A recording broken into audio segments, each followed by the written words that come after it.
Miaraba-topoklasy tomboko vavy tonga soa atao anatin'ny fotoanan'ny fampahalalam-baovao MBS ianao amin'izao alina izao manasanao ampanajana anaraka izany hatramin'ny farany eo amin'ny vaovao manodidina ny fifidianana trano no anokafantsika ny fotoana ho amin'ity androany ity manoloana ny toe-javatra hafahafa amin'ny fikirakirana ny voka-pifidianana ankehitriny dia nanapa-kevitra ny K25 fa hamoaka ny vokatra isa-paritra ihany koa manomboka izao sokajin'izy ireo ho fandrebirebena saim-bahoaka ny famoahana ireo voka-pifidianana manerana nosy nanomboka omaly Edena Eliasy Manora Andriamalala.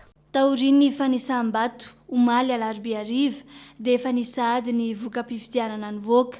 Nahagaga ary nampametra-panontaniana maro anefa fa ny avy any amin'ny toerana ambanivohitra tsy fandre matetika no navoakan'izy ireo mialoha izay toerana sarodalana. Efa maro tamin'ireo vokatra teto an-drenivohitra nefa no nalefa avy hatrany teny anivon'ny distrika omaly alina saingy tsy nisy nandray hatramin'ny androany. Manoloana izany indrindra dia nanapa-kevitra ny K25 fa hamoaka ny voka-pifidianana isam-paritra. Manapa-kevitra ny K25 fa hamoaka voka-pifidianana isam-paritra manomboka izao arak'izay ilana an'izany satria hitanay fa tsy rariny ny fampiasana ho lasa fitaovana fandrebirebena sy fampikorotana-tsainam-bahoaka ny fomba famoahana ny voka-pifidianana.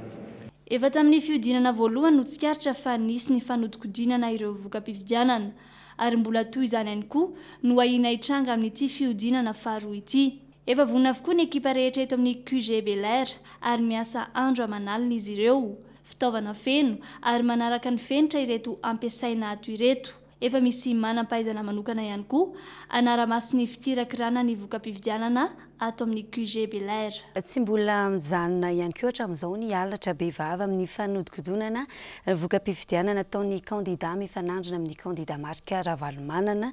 Raha efa maro ny tratra tao alohan'ny fandatsam-bato toy ny kara-pifidianana Osika, ny bileta tokana efa voamarika dia misy indray amin'izao ny fampiasana doublon na PV raha ny vaovao iray teny amin'ny QG Belair. Raha antsika averintsika ao arahana ary ny fanazavana izay fantaterina teto omaly.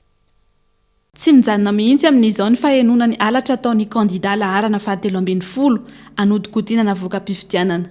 Raha efa maro ny tratra tao aloha sy nandritra ny fifidianana omaly iny toy ny fampiasana kara-pifidianana an'olona sy kara-panondro Osika fa teo ihany koa ny fivarotana bulletin unique efa misy marika amin'ny laharana fahatelo ambin'ny folo dia izao doublon na PV izao indray no ampiasaina. Na izany aza miantso amin'ny fitoniana trano ny kandida marika Ravalomanana. Izao zany zavatra misy. Nareo tsy atao tompo-trano mihitsy fa ny antsika zavatra tsy maintsy ny transparence ihany. Fa mavita bulletin hafa izy, izay resahany tabera teo. Mavita procès verbal hafa indray. Dia nandefa le troupy ohatran'ireny nataon'ny Rosy teto Antananarivo nampiroro reny. Izay nanakana ny olona tsy fidy. Dia izay nampiova koa ny taremarika tany faritra farafangana. Dia izay zany zavatra misy amin'izao fotoana izao. Iresaka fa nandray ny PNUD teo na responsable zareo amin'ny Nations Unies dia izy moa manafatra trano hoe oka reny nareo mba hiazona tsara ny le hoe tsisy violence. Tsy ny andany tamin'ny kandidana na izana izy Taberan'Andriamanatsoa kandida tamin'ny fiodinana voalohany. Saingy nahatsapa ny halatra be vava ataon'ny kandida laharana fahatelo ambin'ny folo ny tenany ka manambara marin-drano. Ny zavatra resako ane dia nitovy tamin'ny premier tour ihany fa tamin'ity moa olo anankiroa dia tena hita daholo le fangalaran'ny ekipan'ny Ian Razoely miaraka amin'ny fitondram-panjakana izay miaraka aminy. Zay zao dia mahazo telefona isan'andro satria amin'ny siège ao foana zay amin'ny siège keria amin'ity zany dia mbola mandeha le doublon le PV original doublon ary misy andian'olo zany nofanina mandeha amin'ny brosing zany manao oro misy zay fidy fa fantatra fa tsy fidan'ny président Ravalomanana dia ampitahorina dia mandositra daholo nasa egna dia zay no mahatonga ny taux de participation ambany be satria efa nomanina ry zareo angamba misy groupe tena be dia be partout era Madagasikara zany efa nomanina reny député mapara reny angamba no midirige azy. Izay ny résultat azo na dia zany aza fa mino ao fa ny renseignement henoko hoe partout satria zay manana antenne CRN reny dia azony ravalimanana ihany io azony ravalimanana ny fifidanana zany raha tena raha sy miova avy aty amin'ny CENI raha sy miova avy amin'ny CENI raha ny vokatra azonay zany ao amin'ny kigenay dia faninana ihany io sy de misy elagnelany firy. Eran'ny Madagasikara raha araky ny antenne anay satria zay CRN manana jusqu'à amin'ny commune jusqu'à amin'ny district de fandray amin'ireny zany zay isan'andro de mbola mitovy ihany tena doublon carte d'identité doublon carte d'électeur doublon PV original doublon zay zany tena hita izany ve ho atao andianana amin'ny élection présidentielle zay olo hitondra halatra ohatran'izany sy mendrika ny Madagasikara zany zay ny mahatonga anay miteny foana fa rehefa miteny moa zahay de sy mety raha ohatra ka ho filoham-pirenena anao de efa mangalatra de angalatra koa zany anao ny harena-pirenena satria ny tongavanao teo zany halatra zay. Tsy mbola mijanona treo araka izany ny fanaraha-maso ataon'ny olom-pirenena fa mila miandratra amin'ny famoahan'ny HCC ny voka-pifidianana ofisialy. Aoka ihany koa isika tsy ionona fotsiny amin'ny raha matahora ataon'ny andian'olona sasany fa mila mijoro amin'ny fahamarinana hatrany. Eo amin'izay resaka fifidianana izay hatrany dia manizingizina ny avy eo anivo ny CENI fa manaja ny mangarahara sy ny tsy fitanilana ny arahana hita nefa ny osoka sy ny halatra nataona kandida iray tamin'ity fifidianana ho filoham-pirenena ity saingy tsy mbola nisy na dia kely aza hatramin'izao ny fandraisana andraikitra. Jessica Miray sy Manora Andriamalala.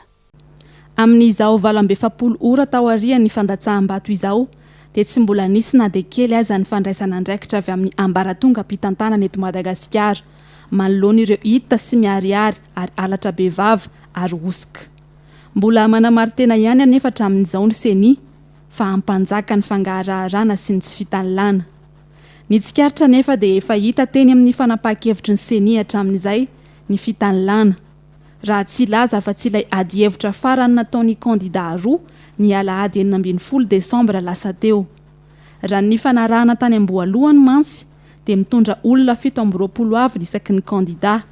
Saingy niova tampoka tamin'ny ora farany izay fifanarahana izay noho ny fangatahan'ny kandida laharana 720 ka tsy afaka nitondra mpanontrony indray. Ny fanomanana sy ny fikirakirana ny fifidianana ataon'ny CENI eto Madagasikara dia manaraka foto-kevin-dehibe telo.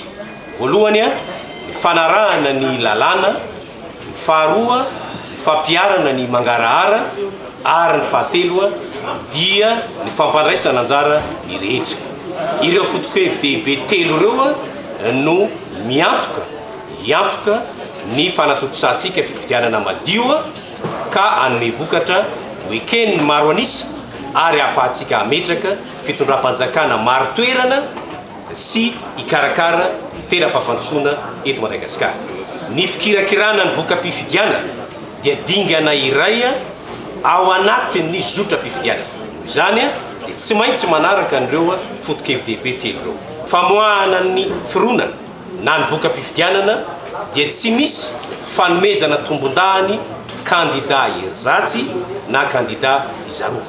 Fa mahakasika ny tranga-teny Ambohipo ny andro mpifidianana iny ihany koa dia mbola nanadio tena ihany ny CENI ka nilaza fa tsy afaka misahana ny famitorana fa mbola sahirana amin'ny fifidianana. Ny mahagaga resaka halatra sy osoka amin'ny fifidianana ity teny Ambohipo ity koa nahoana ny tosahan'ny CENI.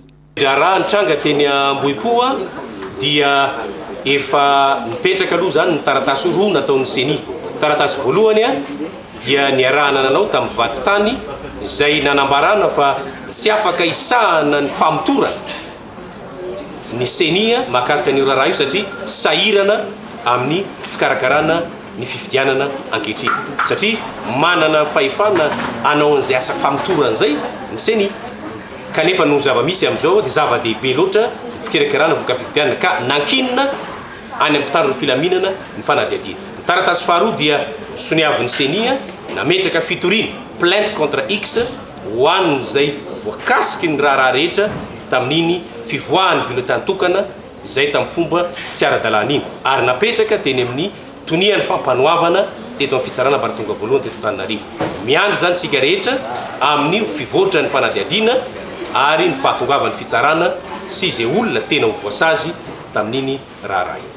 Efa maro ny pirofo mitohaka amin'ny tenda raha mikasika ny tsy fanarahan-dalàna tamin'ity fifidianana filoham-pirenena ity. Ny afaratra amin'ny von'olona mihitsy aza tany Ankazoabo. Saingy hatreto tsy mbola nisy fandraisana andraikitra avy amin'ny ambaratonga pahefana teto amin'ny firenena. Fa raha nanontaniana teto amin'ny MBS dia milaza fa hanokatra fanadiadiana avokoa. Tahotra ny andray fanapahan-kevitra ve no mahatonga izany sa fitanilana tsotra izao? Mbola izany eo amin'izay vaovaon'ny fifidianana izay hatrany isika.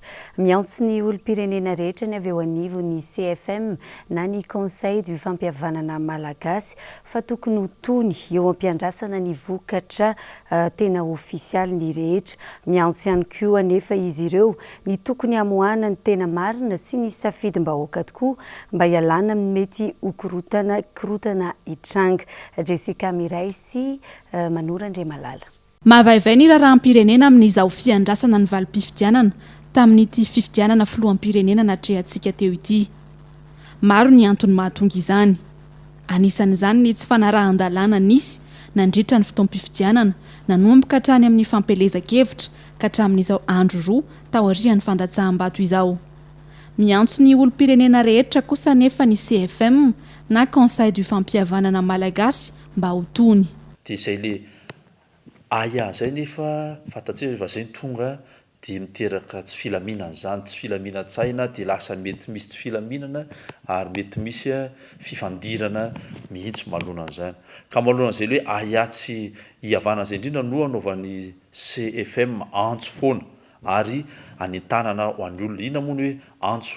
Ny antso dia tsotra be ihany hoe aoka hotsarotsika foana fa ny fifidianana dia fotoana iray hidirana ho any amin'ny hoe fananganana ny firenetsika. Na izany aza, nanambara ihany koa ny avy amin'ny CFM fa tokony avoaka amin'ny fahamarinany hatrany ny fifidianana satria safidim-bahoaka iny.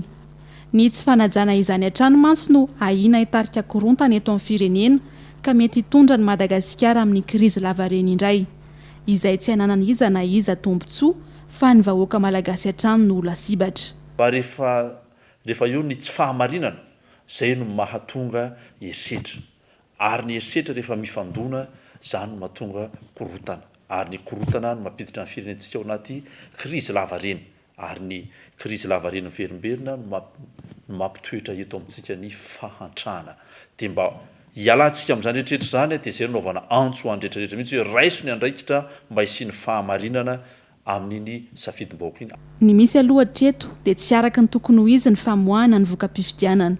Ary ny tsapa ihany koa dia mbola misy ny tsy maty manoty eto amin'ny firenena satria miariary ny halatra ataony saingy tsy mbola misy fandraisana andraikitra. Amin'ny maha-praiminisitra sy ministry ny atitany azy teo aloha kosa dia nitondra fanazavana misimisy kokoa momba ny osika isan-karazany hitrangana nandritra ny fifidianana fihodinana faharoa iny. Andriamatoa Olivier Mafaly ndeha rahantsika avy hatrany ny mahakasika izay. Zany hoe araka tokony izy zany tokony hanana kopia zany ny délégué bureau de vote ny candidat tsirairay avy. Izay ihany zany no ahafahana manapirofo manamarina fa tsy le kopia initiale zany no natsofoka tao anatin'le colis izay nendahana nitsoahana zany ary zay zany no manentanana ny délégué rehetrarehetra zany mba hanana an'izay kopia initiale zany fa azo atao tsara manao requête amin'izany. Izy moa zany misy requête zany misy recours sur le plan administratif zany recours en annulation le zavatra natao zay tsy nety fa azo enjena amin'ny pénal koa le izy zany.